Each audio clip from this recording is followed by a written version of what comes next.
fabled heat, where magic meets desire. Subscribe to ignite the fantasy. The iron bit into my wrists, drawing a bead of blood that mirrored the crimson sunrise staining the eastern horizon. I'd stopped struggling hours ago. The pain had long since transcended physical sensation, becoming a dull, ever-present thrumming in my bones. He stood before me, draped in shadows despite the encroaching dawn.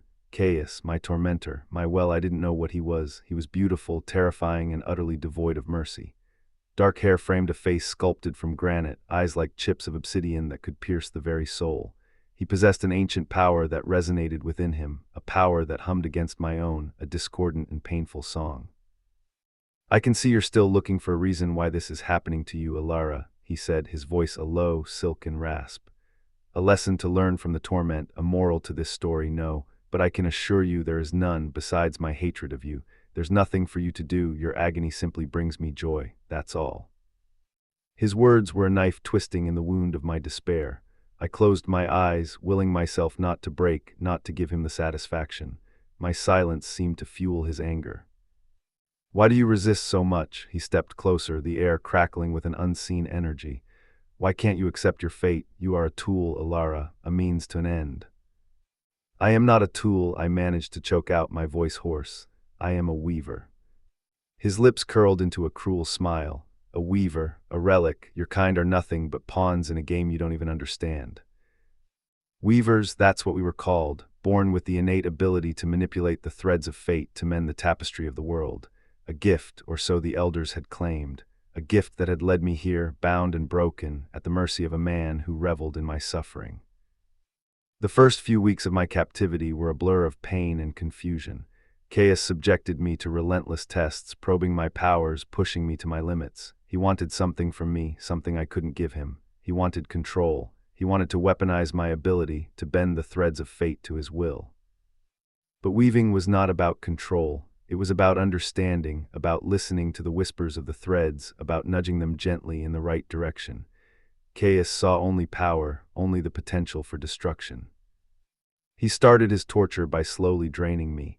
Caius made me use my magic not to fix but to harm. He made me change small things, the weather, the crops, the animals. He made my abilities into weapons, poisoning the very source of my strength.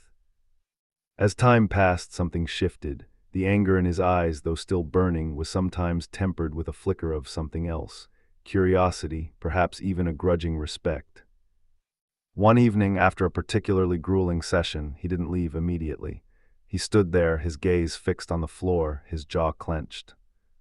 "Why?" he finally asked, his voice barely a whisper. "Why do you still try to fight me? You know it's useless." "Because," I replied, surprised by my own audacity, "even if I can't win, I won't let you break me. I won't let you turn my gift into a curse." He looked up then, his eyes meeting mine. For a fleeting moment, I saw something vulnerable in their depths, a glimpse of the man beneath the mask of hatred. It was gone in an instant, replaced by the familiar coldness. "You misunderstand, Alara," he said, his voice regaining its icy edge. "I don't want to break you, I want to use you, and to do that, I need you to understand why I must hate you." He then told me his story, a tale of betrayal, of a kingdom lost, of a family slaughtered, a tale woven with magic, deceit, and the terrible consequences of unchecked power. My ancestors, the weavers, were involved. They were responsible for what happened to him, for the destruction of his life. "I was a prince, Alara," he said, his voice raw with pain. "I had a family, a kingdom, a future, and your kind took it all away. You stole my life." The revelation hit me like a physical blow. My people, the weavers, had caused his suffering. My gift, the thing I had always believed to be a force for good, had been used to inflict unimaginable pain. My anger began to change, became a question.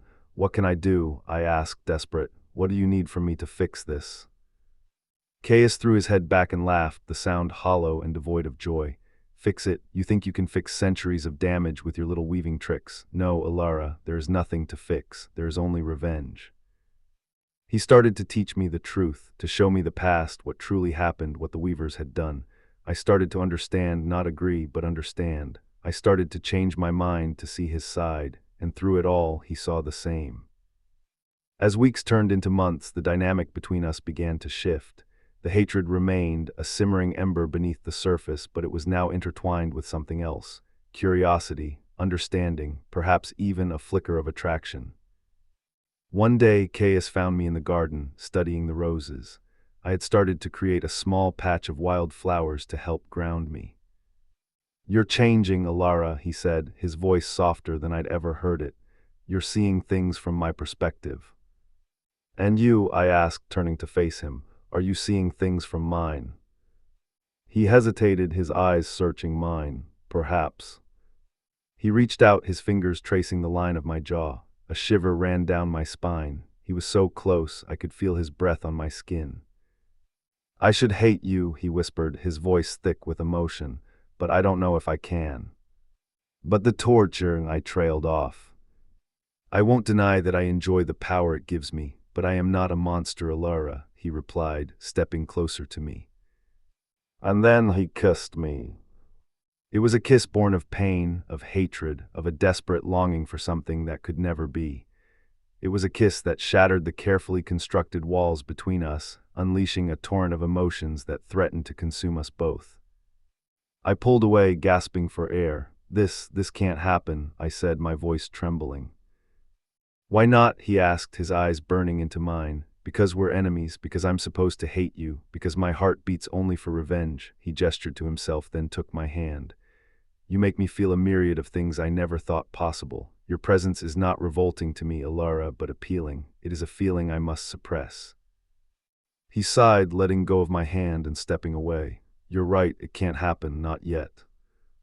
But as he turned to leave, I saw something in his eyes that gave me hope. A hope that maybe, just maybe, we could find a way to bridge the chasm that separated us. That maybe, even in the midst of hatred and despair, love could bloom. Then everything changed. One day Caius did not come, the guards were gone, the doors to my prison were unlocked, I was free, but why? I wandered through the desolate castle, calling out his name. No answer, the air was heavy with a sense of foreboding. I found him in the throne room, kneeling before a figure shrouded in shadows. A figure radiating power, but a different kind of power than Caius possessed. A malevolent, corrupting power. "You have served me well, Caius," the figure said, his voice a raspy whisper. "You have broken the Weaver, as I knew you would." Caius raised his head, his eyes filled with a mixture of defiance and desperation. "I haven't broken her," he said, his voice strained. I've changed my mind." The figure chuckled, a chilling sound that echoed through the room. "Changed your mind? You dare to defy me, after all I've done for you?" The figure raised a hand, and a bolt of dark energy struck Caius, sending him crashing to the ground. "Now, Weaver," the figure said, turning to me, "it is time for you to fulfill your destiny. It is time for you to weave the threads of fate to my asterisk liking." I stared at Caius, lying motionless on the floor.